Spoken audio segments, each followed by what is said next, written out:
بني ادم طبيعي يبقى عنده كم المعلومات اللي عند الست دي. مفيش بني ادم طبيعي ابدا.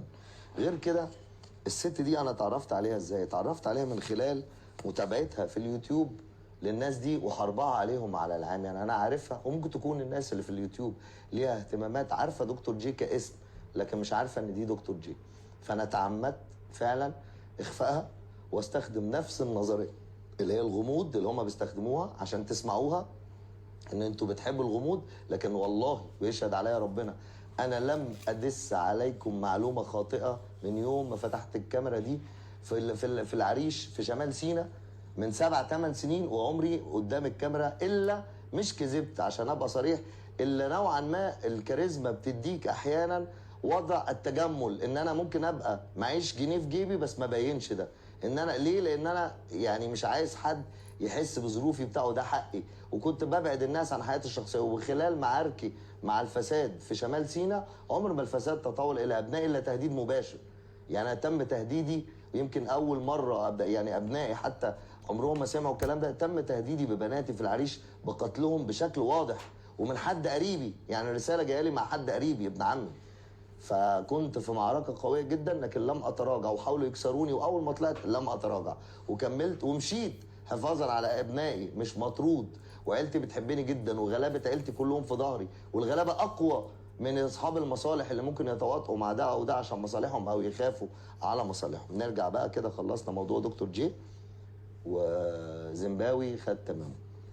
نرجع بقى كده، ممكن بقى نعمل شير هنا، ممكن نعمل شير. انا دلوقتي هتكلم في قضيه محمد عادل ونيره، واوعدكم ان بعد اللي حسبته ده انها مش هتكلم تاني في قضيه محمد عادل ونيره. ممكن ابعت لكم بوستات ببعض الادله الاخرى خلال اليومين الجايين عشان اسيبهم يتنططوا زي القرود، وانزل الادله التانيه لغايه لما اثبت للناس ان الناس دي بتكذب عليهم، حتى في حاله ان هم اتفقسوا، بيحبوا الكذب، بيعيشوا الدور. الكبر والعند من صفات الشيطان ومن صفاتهم، من صفات الشيطان ومن صفاتهم.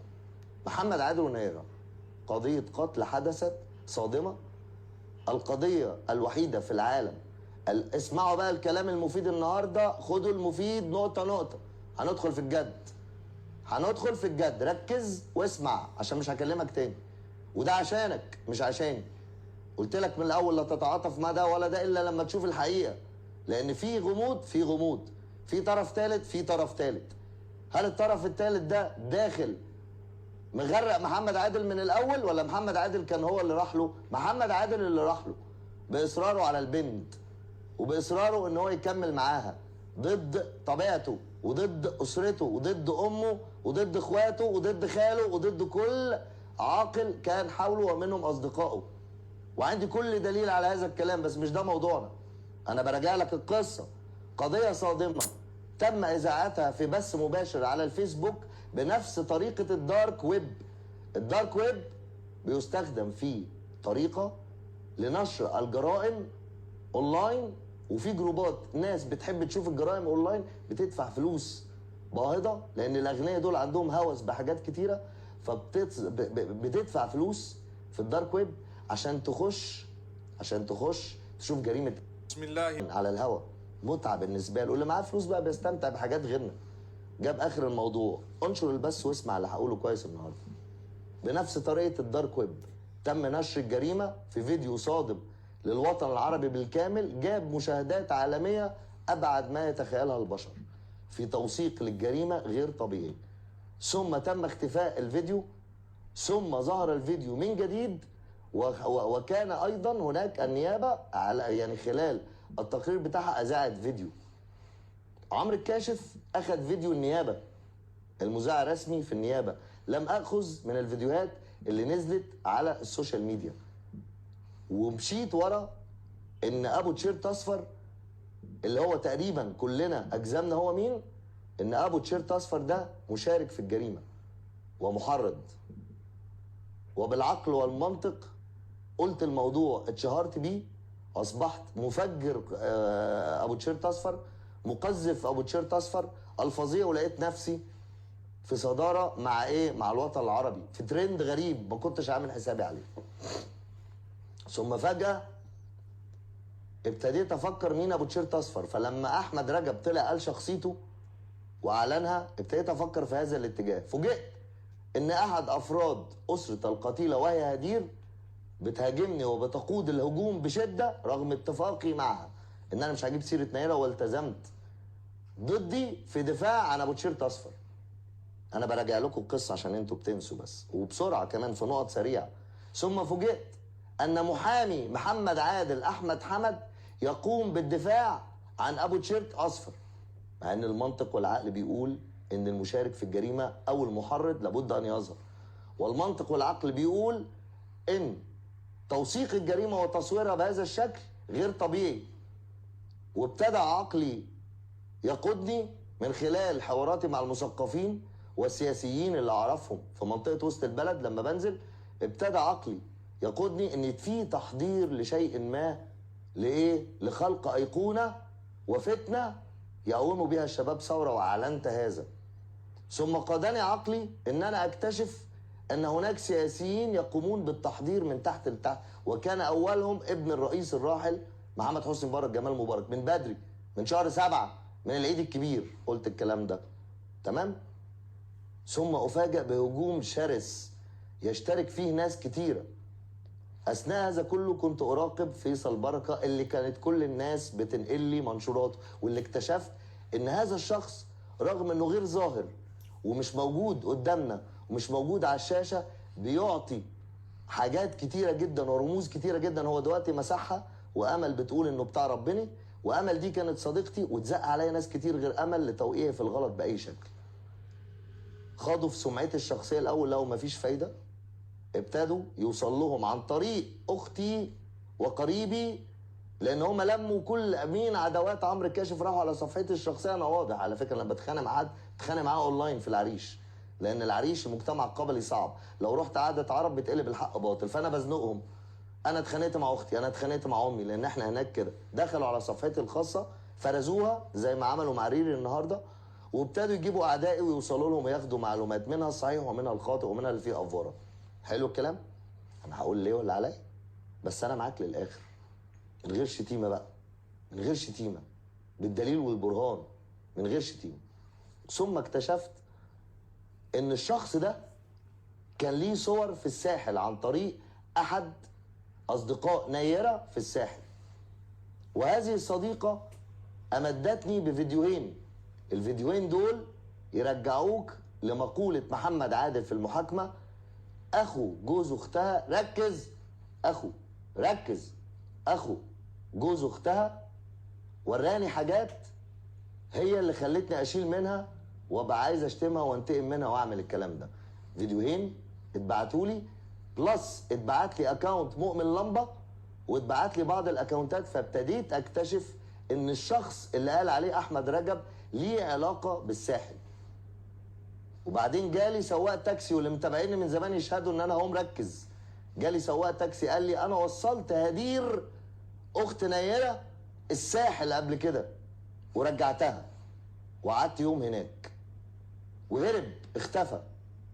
ثم دخل لي احد اصدقاء محمد عادل من كليه حقوق جامعه المنصوره وليس اداب، واعطاني بعض المعلومات المهمه، واللي عرفت الحكايه دي امل، وعرضت عليا $1000 مقابل ان انا اديها الفيديوهين والحاجات. ما رضيتش قبل ما نتخانق ب3 4 ايام. حلو؟ اصبح عندي بعض الادله، وديتها بطريقه غامضه وبطريقه سريه لمكتب المستشار المرحوم فريد الديب، وصلت له الحاجات دي. بل جالي علم انها اصلا عنده، جالي علم ان اللي بيكلمني بيجري برضو على المحامين وبيحاول يوصل. الناس دي خافت ليه؟ لان بعض الوجوه اللي كانت موجوده على انها بتدافع عن محمد عادل او متعاطفه معاه، الناس دي لما راحت لهم الوجوه دي فضحتهم، خاينه ولاد كلب، فضحتهم وبلغت: الحقوا فلان صاحب محمد عادل عنده فيديو كذا وعنده محادثات كذا وعنده فويسات كذا. فالواد اتهدد وخاف، وبعد كده قابلت ابوه في القاهره اديته عهد وهو خايف على ابنه. خلاص؟ ثم ابتديت اكتشف ان في ناس في قسم تصوير، او مش في قسم تصوير، موهبتها التصوير والرسم في جامعه المنصوره في احد الاسر وهي اسره نور الحق، ان الناس دي عامله رموز عن قتل نيره قبل ميعاد قتلها، وان الناس دي تملك الكاميرات وتملك انها تستطيع تصور، فابتدى يظهر لي ان في ولوسيفرز وعندهم رسومات رسمينها صريحه ليها عباده الشيطان داخل جامعه المنصوره، بل في الفعاليات بتاعت هذه الاسره الفنيه في خلال جامعه المنصوره. اعمل شير، الكلام النهارده كبير مش كلام فاضي. في حاجه ظهرت يا استاذ عصام، معلش اسمعني بعد اذنك يا ابن عمي، تمام؟ ثم ابتدى يظهر لي هبدوره وناس بتهاجمني ما اعرفهاش، والناس دي ابتديت اكتشف ان هي الاجانب اللي اتكلموا في القضيه، وده شيء غريب. اول مره قضيه اجتماعيه في دوله نتيجه التصوير، الفتنه جايه من هنا، ولذا نتيجه التصوير يتحدث عنها دول كبيره، ودخلت نفس الشخص اللي بتلعب دورين، واللي كل الناس متاكده دلوقتي انها بتلعب دورين، وبرضه هتكذب وتحاول تطلعني كذاب وتهاجمني باي شكل. انا اتكلمت قلت ان هي دي المفروض ترد كده، لا هي بترد ان انا راجل وسخ وبتاع نسوان وبناتي مش عارف ايه، ومعلومات من اعدائي، ومن اولهم اللي من دمي، اللي انا في عداوه معاهم من طفولتي، ليه؟ معرفش. خلاص؟ فابتدى الموضوع يدخل في شق تاني خالص، وابتدى الهجوم يزيد صفحات، ومحدش من اللي بيحبوني وعندهم صفحات كان بيقول لي طب تعالى اطلع عندي. كانوا بيسيبوني اقع وينتظروا ان انا ما اقفش، واقف واروح للناس على الانستجرام، وابتدوا يطالوا بناتي ويدخلوا في قصه ان هم يهددوني زي ما بيحاولوا دلوقتي. هم فاكرين ريري هي جي، فالنهارده بيضغطوا على ريري بابوها وامها عن طريق المعلومات اللي تجيبوهم من النت، اخرهم سوشيال، والناس دي مش جوه مصر. الناس دي مش جوه مصر. اول معلومه هقولها لك ان فيصل البركه مش جوه مصر، وبالدليل والبرهان خلي بالك مش جوه مصر، بل ان البطاقه اللي نزلها مش صح. البطاقه لما انا قلت لك انا هلف عليك والله لا اجيبك، البطاقه اللي نزلها مش صح، دي المعلومه الثانيه.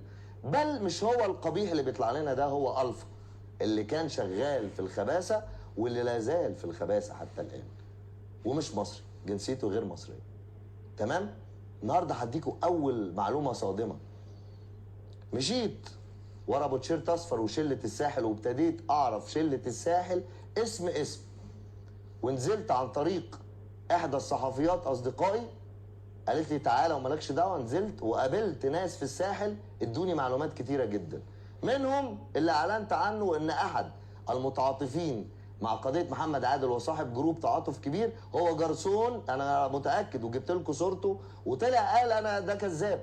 وبعد مده من الضغط عليه لما ظهر بوشه اتضح ان هو ده اللي من شهرين انا قلت عليه ان هو فلان الفلاني ده كان كذا كذا كذا كذا. طلعت معلوماتي صح، وده اكبر دليل ان هم معاهم خيوط، لان دي شبكات، دي بتشتغل بطريقه الدارك ويب ولكن على الفيسبوك. تمام؟ على الفيسبوك ناس بتشتغل بطريقه الدارك ويب ولكن على الفيسبوك بنفس الطريقه، عشان تعرف تعمل فتنه وتعرف تعمل اللي في دماغها، وتحت اهداف سياسيه خطيره من وراء هذا الموضوع. اهمها فقدان ثقه الشباب في الدوله والقضاء عشان متعاطفين مع محمد عادل، او عشان متعاطفين مع نيره، بيلعبوها على الناحيتين. المتعاطف مع نيره اذا اتضح ان في طرف ثالث وبتاع هيشككوه، فهيشك في الدوله وهيبقى كاره الدوله عشان نيره. ده روح الشباب. الشباب ملوش في السياسه، الشباب ملوش في السياسه عشان نبقى واضحين. الشباب مساء الخير يا اما اغرفي، مساء الخير يا بظرف، وانتهى الموضوع. اغرفي لي يا اما ايوه عايز سؤال بابا انا ورايا درس، بابا انا بعد الدرس رايح مش عارف ايه، رايح اشرب شيشه، خد يا حبيبي خد يا حبيبي خد، بابا عايز ايفون خد بابا. هو ده الشباب، ملوش في السياسه. ينزلوه ازاي ويكرهوه في البلد ازاي؟ عن طريق قضيه زي دي. مقتنع ولا لا؟ لو مقتنعين لغايه هنا عايز اشوف القلوب قدامي كتيره. انا بقى بتاع ريتش، بس ريتش لله ليكم. لو مقتنع باللي انا بقوله دلوقتي عايز اشوف القلوب كتيره جدا قدامي عشان اكمل. لو مش مقتنع ما تدينيش قلب، حب كلامي ما تحبنيش. مقتنع باللي بقوله ولا لا؟ مش ده اللي حصل؟ وكل العلامات دي كنت انا اخد السلمه وغيري يجري بالاسانسير ويسرق الريتش، ومش مهم عندي. دخلت مع الكل وعملت عبيط مع الكل وفقست الكل، وعرفت الكل عاملين ايه. ماليش هدف معاهم، هم في الاخر الريتش عندهم اساسي، كلهم لقمه عيشهم من ايه؟ من السوشيال. انا ما رضيتش ادخل في هذه اللعبه. تمام؟ لغايه لما وصلنا لمرحله بالاقتناع كبيره، وابتدى يدخل ناس تقوي فكرتي، منهم استاذ عبد الرحمن خليل ومنهم مش عارف مين، وبرضه كنت الناس دي بشكك فيها. برضو عندهم معلومات غلط، وبرضو بيعرفوا يوصلوا لهم ويهددوهم او يدوهم معلومه غلط يخليكوا مش واثقين فيهم، وكانوا بيشربوا المقالب. انا بقى طبعي كفنان الوسط الفني اكتر وسط فيه الناس دي، فانا من وانا صغير فاهمهم وعارفهم. حاولوا يشتروني كتير، ما عرفوش يشتروني عشان اتشهر وانا صغير، مش هتيجي تشتريني وانا كبير. وهم عملوا سيرش عني كويس جدا وعرفوا ان انا كده، بل ان هم وصل لهم ان في اجهزه امنيه في ظهري وانا ما اعرفش غير ربنا سبحانه وتعالى. ولكن انا ابتديت احس فعلا ان الدوله شايفاني وشايفاك، والدوله عارفه الصح فين والغلط فين. اخطات كثيرا في هذه القضيه، ونتيجه خطأي لعلمي ان هدير هي اللي بتحرك الماء الراكد مع اعدائي اللي سكتوا من زمان ومواضيعها خلصت معاهم. خلي بالك اختي دي مفيش مشكله بيني وبينها 3 سنين، وقاعده مرتاحه وقاعده في شقه ابويا في مدينه نصر اللي انا ليا حق فيها، واللي اتلعب على ابويا عشان تتاخد منه، وزي الفل. واللي انت بتسمعه ده غلط اقسم بالله، ولكن في طمع. امي عمري ما اتكلمت ولن اتحدث، تحدثت بما فيه الكفايه في شمال سيناء قدام عيلتي وعيلتها، واستغلوا ده وضرب ضرب ضرب ضرب ضرب بطريقه غير عاديه، لغايه لما ظهروا امامي كلهم ابتدوا يتجمعوا عليا كل اعداء. سبحان الله، بحس ان ربنا سبحانه وتعالى حميني انا وبناتي. غيرت مكاني بدل مره 2 واتدينت واستلفت ولجأت بعد الله الناس تلحقني، ثم وقفت على رجلي، وثم اقع، ثم اقف على رجلي، ثم اقع. حتى مؤخرا اضطريت اسيب شغلي عشان الناس ملهاش ذنب. برضه في كذب، ناس قابضه فلوس، ناس قابضه فلوس. القبيح اللي بيطلع لنا ده اللي عامل نفسه فيصل بركه، هذا القبيح تمام. نشوفه كده مع بعض الاول عشان نفتكر، ونبتدي بقى نتكلم بالادله والبراهين.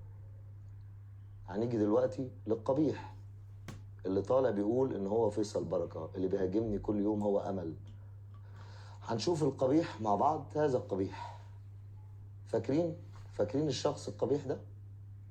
اعتقد فاكرينه كلنا، صح؟ هذا الشخص القبيح فاكرينه كلنا، مظبوط الكلام؟ ده اللي طلع قال انا فيصل بركه، صح الكلام ولا شايفينه ولا لا؟ شايفين الشخص ده كويس ولا لا؟ ده بيقول انه فيصل بركه. شايف ملامحه؟ شايف العقد؟ شايف الشراشيب؟ ايه رايك؟ تمام كده صح؟ طيب نجيب حاجه بقى لفيصل بركه الحقيقي ونشوف الكلام صح ولا لا، هل هو بيتوهنا ولا هو شخص حقيقي. الراجل ده كان نزل بطاقته مره في معركته معايا ليثبت مصداقيه، وامامكم راح منزل البطاقه وقال دي بطاقتي عشان يخلي الناس تصدق ونجيبها. ادي بطاقته، ادي بطاقه الشخص ده. انا عايز اكبرها بس مش عارف ازاي، استنوا ادخل كده احاول اكبرها لكم، احاول اكبرها لكم ثواني. ايوه ايوه، ادي بطاقته وادي صورته، ادي صورته. ده مبدئيا كده قبل اي كلام. شايفين الصوره؟ شايفين الصوره كويس؟ ركز في الصوره كده. دي بطاقته، دي بطاقته صح؟ هل الشخص ده هو التاني؟ ركز كده في الصوره معايا. هل الشخص اللي انت شايفه ده هو التاني؟ نكبرها تاني اكتر، نكبرها تاني اكتر مع بعض، نكبرها تاني اكتر مع بعض. قال انه مصري، قال انه مصري. هل الشخص ده هو التاني؟ هل المناخير دي مناخير الشخص التاني؟ ركز. هل ده اللي بيطلع لنا بقبيح؟ هل هذا شخص قبيح؟ هل المناخير لا مش نرجع التانية عشان نشوف مع بعضينا. مفيش مشكلة، انا معاكم النهاردة لغاية لما تقتنعوا. ما هو ايه، زي ايام ام حلاوة كده، احنا لازم نقنعكم. لا تاني كده، تاني ما ينفعش انزل الصورتين. دي صورة بطاقته التانية اهي، صورة بطاقته التانية نزلها، قال انا مصري وابويا مصري، نفس الصورة. لاحظ كده نقطة مهمة، مش دي نفس الصورة؟ مش البطاقة بتتصور، البطاقة بتتصور ولا بياخد صورتك يحطها لك في البطاقة؟ ايه اللي بيحصل في البطاقة؟ بنروح نتصور ونطلع شكلنا شبه المجرمين، ولا بياخد منا صورة؟ تمام. هنقول ان هو، استنى بس، هنقول ان هو. تعالى بقى اسألك سؤال تاني. البطاقة اقل حاجة المفروض عدى عليها كام؟ 7 سنين، مظبوط؟ هل يعقل ان ده، ان الشخص ده في 7 سنوات، هذا الشخص في 7 سنوات بقى كده؟ شايف الصورة كويس؟ تعالى نراجع مع بعض، تعالى نراجع مع بعض. ما قلت لكم اصبروا بس، انا هديكم مفاجأة قوية جدا يعني. هديكم مفاجأة قد راسكم دلوقتي، اصبروا بس، اصبروا. اوحوني قولوا مش هو. هل يعقل ان في 7 سنوات، ده لو كانت البطاقه بقى لها 7 سنين، بقى الشخص ده هو ده؟ هل ده مناخيره زي ده؟ ده مناخيره حدباء فيها نتوء واضح كبير، تمام؟ هل في شخص بيغير شكله في 7 سنوات؟ هل في شخص بيغير شكله في 7 سنوات من صورة البطاقة إلى كده؟ لا، مش هو. مناخيره ما فيهاش العقفة اللي فوق. وخلينا نقول إن هو، خلينا نقول إن ده فيصل، مش هو.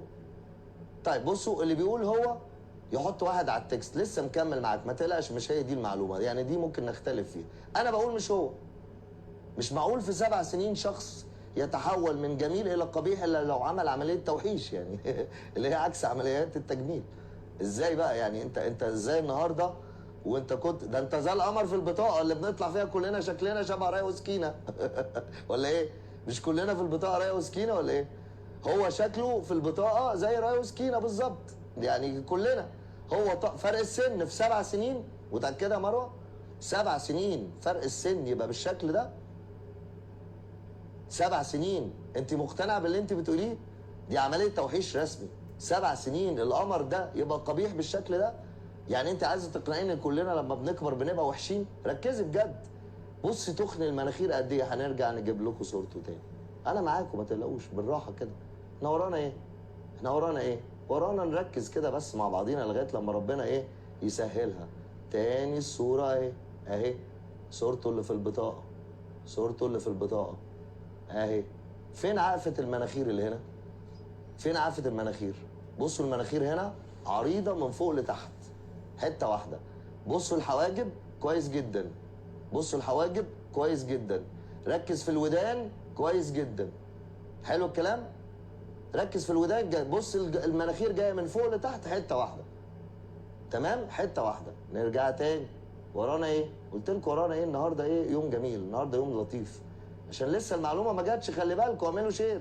لسه المعلومه ما جاتش، لسه ما قلناش المعلومه. تاني، بص هنا المناخير فوق، تاني بص هنا المناخير فوق ازاي مقفوله خالص على شكل 8، مش زي التانيه خالص. بصوا الحاجب هنا عريض قد ايه، والحاجب التاني رفيع وايه وصغير قد ايه. معقول يا جماعه؟ طب انا نزلت لك صوره الباسبور، ده دفاعا عنه يا نفين ولا مقاوحه؟ لا ركزي معلش، دي حواجب التاني. بص ده حواجبه ما شاء الله شبه الطريق الدايري، يعني ده حواجبه عامله زي الطريق الدايري، عامله زي الطريق الدايري حواجبه. بص بقه كبير ازاي ومفتوح زي الجاموسه ازاي. بصوا اللي مش فيصل ده اللي مزقوق علينا انا والدكتور جي، واللي بياخد ورق وبيقرا منه ولا عارف اي حاجه، وامل اللي بتكتب عنده. امل هي اللي تعرف مين الفيصل بركه، امل مش انا. امل اللي تعرف الكلام ده. بصوا كويس المناخير هنا على شكل 8 واضحه، والحواجب عريضه. لسه مش مقتنع؟ انا عارف انكم مش مقتنعين. ما هو الصدمات بتخلي الواحد فعلا يعني يروح في 60 داهيه، يعني الصدمات بتتعب نفسيا والله. ما انت يعني احنا ورانا ايه؟ ادي يا سيدي البطاقه فوق، ركز كده في الوشين اهو. ادي يا ريس البطاقه فوق. قول لي كده ايه الاخبار؟ ادي البطاقه فوق، ادي الصورتين مع بعض. ده هو ده؟ مش هو خالص. بص الجبهه، فرق الجبهه، بص فرق الحواجب، بص فرق المناخير، بص العقد، بص الشراشيب. مش واضحه يا عمرو وانت بتضحك علينا؟ مش واضحه.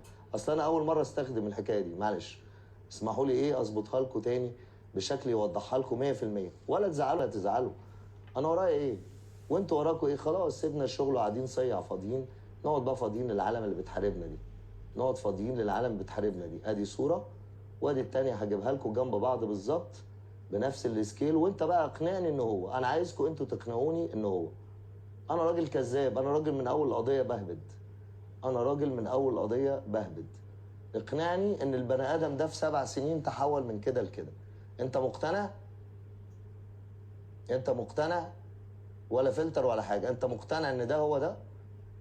هل عندك قناعه ان ده في 7 سنوات تحول من ده الى ده؟ بص المناخير كويس، بص البق هنا صغير ازاي، البق وفي شبه، في شبه مفيش مشاكل، لكن مش هو.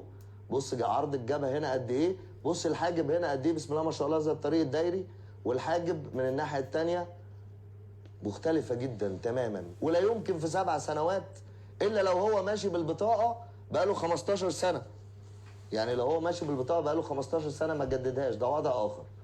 لكن لا يمكن في 7 سنوات ولا 5 ولا 4 ولا اي حاجه. السكال بص، الوش هنا مدور، على اليمين عندك مدور، على الشمال طويل. بصوا الفرق، بصوا المناخير هنا ما بين العينين، المناخير عريضه، من الناحيه الثانيه محدده يعني لما. بص عمق العين هنا وعمق العين هنا. ده شخص صايع، ولا من لبسه صايع، من سنانه صايع، من مناخيره صايع، مزقوق علينا عشان يظل فيصل البركه او الفيصل بركه مختفي وراء الستار. الفا الحقيقي الذي لعب لعبه محمد عادل ونيرة علينا جميعا، واللي انا اثبتت انه ليه علاقات بناس في الساحل وشال كل حاجته، ودلوقتي زائق عليا الكلب ده يهاجمني.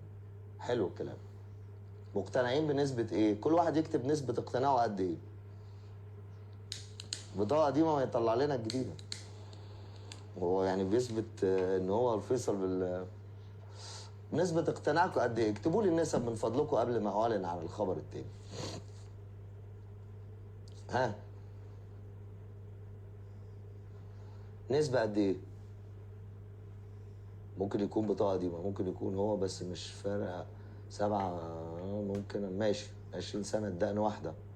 الدقن واحدة. ها ايه تاني؟ 70% منى. جميل. انا همشي على دماغكم. 0% بصراحة. تمام.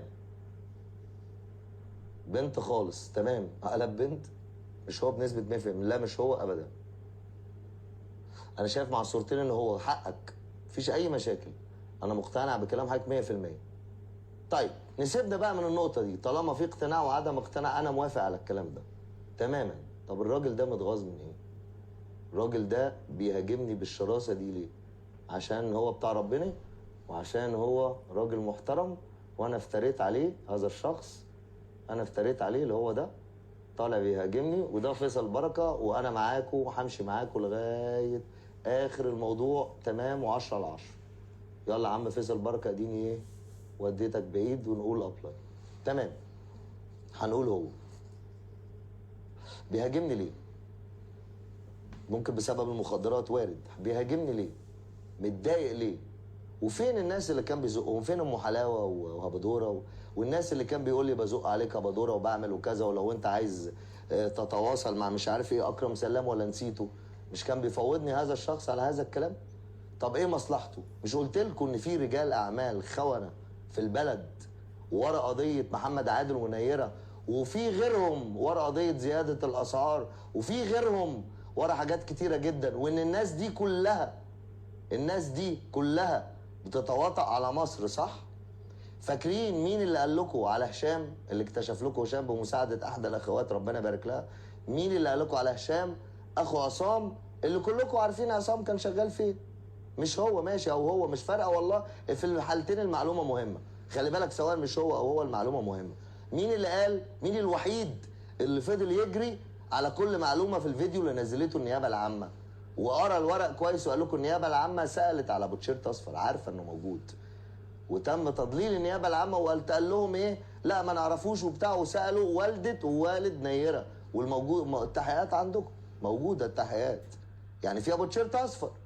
وهم نفسهم رجعوا قالوا هو طالب في بعد ما كانوا بيقولوا لا وان انا كذاب، رجعوا اعترفوا بيه وقال لك بس هو طالب من كفر الشيخ، لا هو طالب في تربيه رياضيه، وابتدوا ايه يثبت. مين اللي اثبت لكم العلاقه اللي ما بين وائل شاطه واكرم سلام وهبدوره والشله دي كلها؟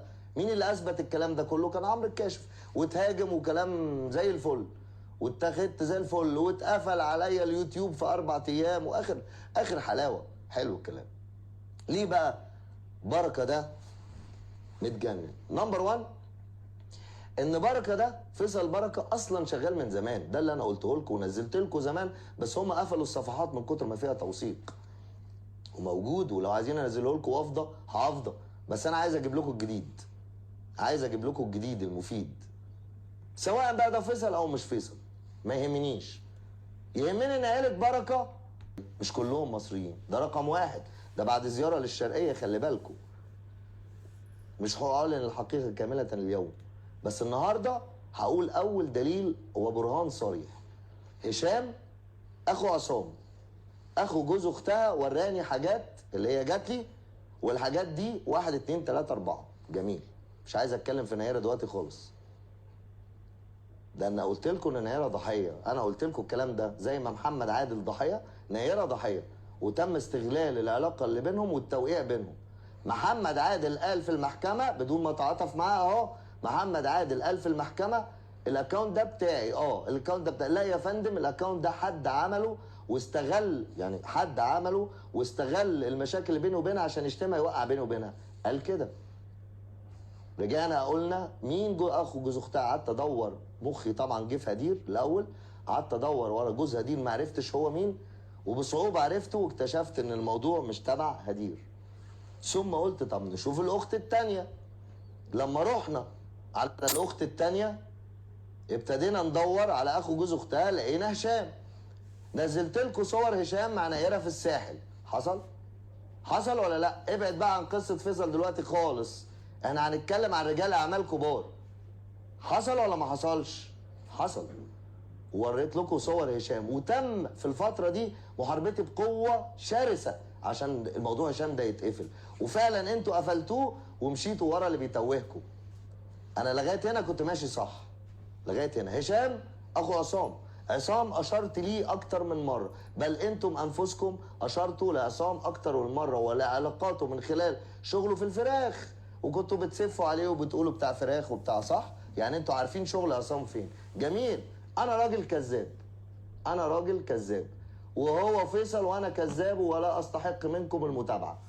تعالوا بقى نقرا اسمه في البطاقه كويس جدا، سيبك بقى من شكله، دي بقى المفاجاه. تعالوا لي بقى، تعالوا نقرا اسمه كده مع بعضينا بشكل واضح تماما. اسمه ايه؟ الفيصل، لو البطاقه دي سليمه مش مزوره، الفيصل عبد العزيز عطيه بركه. نشوف كويس قوي كده.